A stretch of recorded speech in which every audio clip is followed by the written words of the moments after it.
প্রিয় মাটি ভাই, আমাদের একজন আপনজন ও ভাইয়া। আপনার নামের মতো আপনি আমাদের জন্য এক অনন্য ভিত্তি। মাটির মতো আপনি আমাদের সবার কর্মজীবনের শেকড়ের সঙ্গে সম্পৃক্ত। আমাদের আগলে রেখেছেন আপনার সহজাত স্নেহ আর মমতায়। কাজের কঠিন মুহূর্তে আপনার নীরব সমর্থন, গভীর মনন আর বন্ধুত্বের ছায়া আমাদের এক ভরসার আশ্রয়। আপনার নেতৃত্বেই আমরা শিখেছি কেমন করে মাটির মতোই দৃঢ় থেকে জীবনকে নতুন দিগন্তে ছড়িয়ে দেওয়া যায়। মাটির কোমলতা আর দৃঢ়তার মিশ্রণের মতোই আপনি প্রতিদিন আমাদের পথ চলা আরও সহজ করেছেন। যেমন মাটির বুকে বটবৃক্ষ তার শিকড় ভিতরে মেলে ধরে এবং ডালপালা ছড়িয়ে দেয় অনায়াসে মুক্ত আকাশের দিকে, তেমনি আমরাও আপনার আশ্রয়ের ছায়ায় নিজেদের প্রসারিত করেছি। আমরা পেয়েছি বেড়ে ওঠার সাহস ও শক্তি। মাটির কোলে বীজ যেমন বড় হয়, তেমনি আপনার ছত্রছায়ায় আমরা প্রতিনিয়ত আরও এক ধাপ এগিয়ে গিয়েছি জীবনের পথে। প্রফেশনাল কাজের বাইরেও যে একজন মাটি ভাইকে আমরা চিনি, আজ কথা হবে তাকে নিয়েই। কিছুটা গল্পকথার ছলে হারিয়ে যেতে হবে ফেলে আসা সোনালি দিনগুলোর প্রারম্ভিক মুহূর্তে। ফিরে যেতে হবে মোস্তফা ভাইয়ের বাড়ির নিচতলার আমাদের ছোট্ট অফিসে, যেখানে শূন্য থেকে শুরু করা স্বপ্নের পথে শূন্য আইটির দিগন্তে আমাদের কয়েকজনের প্রথম সাক্ষাৎ। ভেতরের ঘরে একজন লম্বা চিকন দেহের মানুষ বসে আছেন। মাথায় নজরুলের মতো ঝাঁকড়া চুল, যেন বাবরির মতো ঢেউ খেলানো। আমাদের প্রথম চাকরির ইন্টারভিউ নেওয়ার জন্য আপনি অপেক্ষা করছিলেন। প্রথম দর্শনেই যাকে দেখে মনে হয়েছিল উনি বুঝি কোনো বাউল অথবা কবি। চেহারায় ছিল এক অদ্ভুত গম্ভীর্যের ছাপ। আমার মতো প্রথম দেখাতে সবারই ভয় লেগেছিল নিশ্চয়ই, কিন্তু আপনার কণ্ঠে ছিল কবিতার মাধুর্য।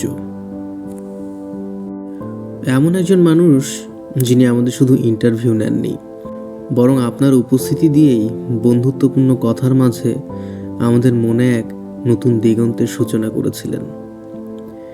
কথার মাঝে আমরা জেনেছিলাম মানুষটি শুধু দেখতে নয়, বরং তার রক্তে মিশে আছে বাউল ও কবিতা, কিংবা নজরুল ও রবীন্দ্রনাথ।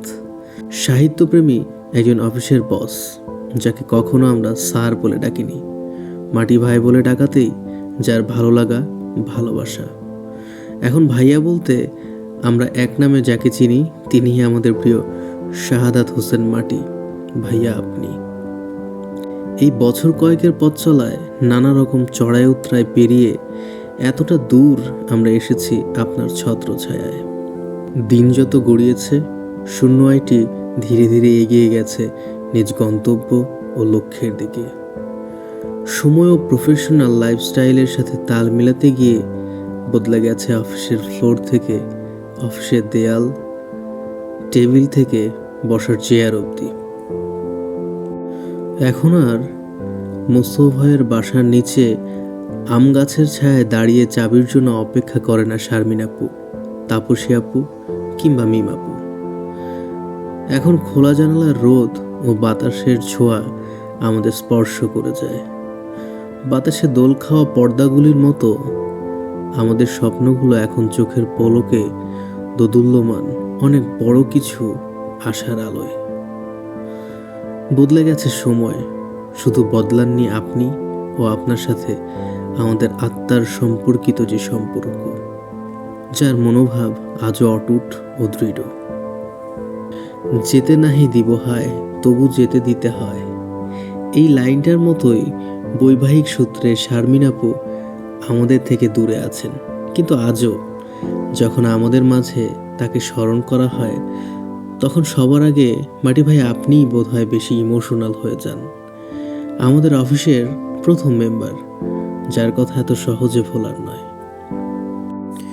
এমন আরও অনেক চেনা মানুষই আমাদের মাঝে এখন নেই, তবুও সবার স্মৃতি থেকে গেছে আমাদের শূন্য আইটির সুখ দুঃখের প্রতিচ্ছবি হয়ে। আজও আমরা একসাথে বড় গামলায় মুড়ি মাখিয়ে খাই, আপনি আমাদের সাথে খেতে বসেন।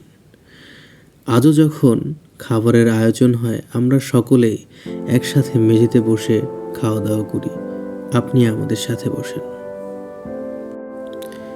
গান পাগল মানুষটির গানের আসরে মাঝে মধ্যে আমাদের ডাক পড়ে, আমরা গানের তালে তাল মিলিয়ে আড্ডা জমাই। হুট করেই বিদ্যুৎ বিভ্রাটের ফাঁকে আমাদের অফিস হয়ে ওঠে মনোরম সাংস্কৃতিক অনুষ্ঠানের মঞ্চ। মাটি ভাই নিজেই বসেন কবিতার বই নিয়ে আবৃত্তির মগ্নতায়। হুট করেই আমাদের অনেক দূরে যাওয়ার ট্যুর প্ল্যান হয়, আবার হুট করে সবাই যেন ভুলে যায়। কাজের মধ্যে ডুবে থাকা সকালের ঘুম ভাঙে মাটি ভাইয়ের নতুন কোনো হুট করে মাথায় আসা প্ল্যানের অ্যানাউন্সমেন্টে। আমাদের ছুটির দিনে মুভি থেকে শুরু করে কোনো এক শুক্রবারে মরমরিয়াতে হাঁসের মাংস খেতে যাওয়ার এমন হুটহাট প্ল্যানগুলো মনে করিয়ে দেয় মানুষটি কত আনন্দপ্রিয়। কিছুটা অগোছালো ভুলবো না, হবেই বা না কেন। কথায় আছে ডেভেলপাররা নাকি একটু এমনই হয়, আর মাটি ভাই তো শুধু ডেভেলপার নয়, যোগফলে বাউল শব্দটি প্লাস হবে। কিন্তু আজও শিশু সুলভ দুরন্ত প্রায় হৃদয় তার ভিতরে অন্তর্নিহিত।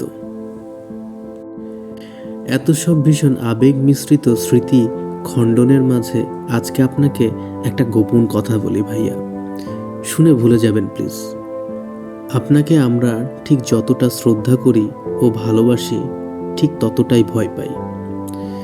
বিশ্বাস না হলে তাপসী আপুকে জিজ্ঞাসা করেন। মিটিংয়ে আপনার সামনে তাপসী আপুর ভয়েস কয়েক হার্জ কমে যায়। কিংবা মিমাপুকে জিজ্ঞেস করলে এখনই বলবে, এই অফিসে ভাইয়ার থেকে আমার মতো বেশি বকা কেউ খাই নাই।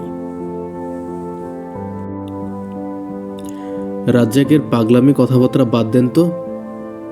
কিরাসেল, কি খবর আপনার? পারভেজের এখনো ছেলে মানুষই থেকেই গেল। নাইম তো এই মাসে অনেক সেল দিয়েছে, ওকে দেখে আপনারা কিছু শেখেন। সঙ্গীত সাহেব সাপোর্টের কি হয়ে গেছেন তো। ডেভ টিম, মার্কেটিং টিম একসাথে মিলেমিশে কাজ করবেন। আপনার এই ছোট ছোট এইসব কথাবার্তার মাঝে আমাদের কত দিন থেকে সন্ধ্যা গড়িয়েছে ভাইয়া। বাড়ি ফেরার পালা এসেছে, কিন্তু যে বাড়ির স্বাদ আমরা কর্মক্ষেত্রেও পেয়েছি, সেই বাড়ির কারিগর তো আপনি। মাটির বাড়ি, এ বাড়ির ভিত্তি আপনি। আমরা শুধু খড়কুটো গুছিয়ে দিয়ে আপনাকে সাহায্য করেছি, এখনো করে যাচ্ছি। ভবিষ্যতেও যতদিন নসিবে থাকবে আপনার পাশে আমরা এভাবেই থেকে যাব। কিভাবে কর্মক্ষেত্রকে বন্ধু সুলভভাবে ধীরে ধীরে আপন করে নেওয়া যায় তা এখানে থেকেই শিখেছি আমরা। আমাদের সবাই বেশিরভাগই স্টুডেন্ট অবস্থায় এখানে জয়েন করেছি। সবার জন্য এমন একটি কাজের সুযোগ করে দিয়েছেন যেখানে নিজেদের মধ্যে আমরা এখনও স্কিল ডেভেলপ করার সুযোগ পেয়ে যাচ্ছি। এমন অভূতপূর্ব সুযোগ শুধু আপনার প্রতিষ্ঠানের জন্যই সম্ভব হয়েছে। বাস্তব অর্থে শূন্য আইটি প্রতিষ্ঠানকে আপেক্ষিকভাবে আমরা মাটি ভাই বুঝি। আমাদের একজন মাটি ভাই ছিলেন, আছেন, ভবিষ্যতেও থাকবেন।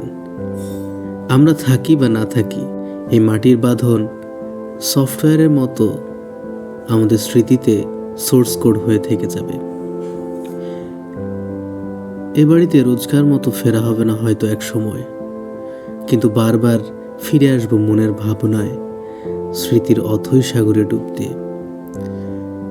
ফিরে আসবো অনেক দিন পর, হুট করে আপনার সাথে দেখা হয়ে যাওয়ার পর টং দোকানের চায়ের আড্ডায়। মাটি যেমন আমাদের পায়ের তলায় শক্তি দেয়, তেমনি আপনার উপস্থিতি আমাদের প্রত্যেক মুহূর্তে সাহস ও প্রেরণা যোগায়। আপনার স্নেহ ছায়ায় আমরা কেবল কর্মী দল নই, এক পরিবারের মতো। আপনার জন্য রইল অন্তরের গভীর শ্রদ্ধা ও ভালোবাসা। ভাবি, পুষ্প, তুর্কান বাবুর জন্য শুভেচ্ছা ও প্রার্থনা। মাটির সাথে মাটির এই সম্পর্ক আমাদের হৃদয়ে চিরকাল অটুট থাকুক। মাটির সুরভি যেমন চিরকাল মমতা ও মায়ের স্পর্শে আব্রত করে রাখে চারপাশের সব কিছু, তেমনিভাবেই আপনি আমাদের জীবনের সাথে মিশে থাকুন আপনার চিরচেনা অনন্য সুরভি ছড়িয়ে।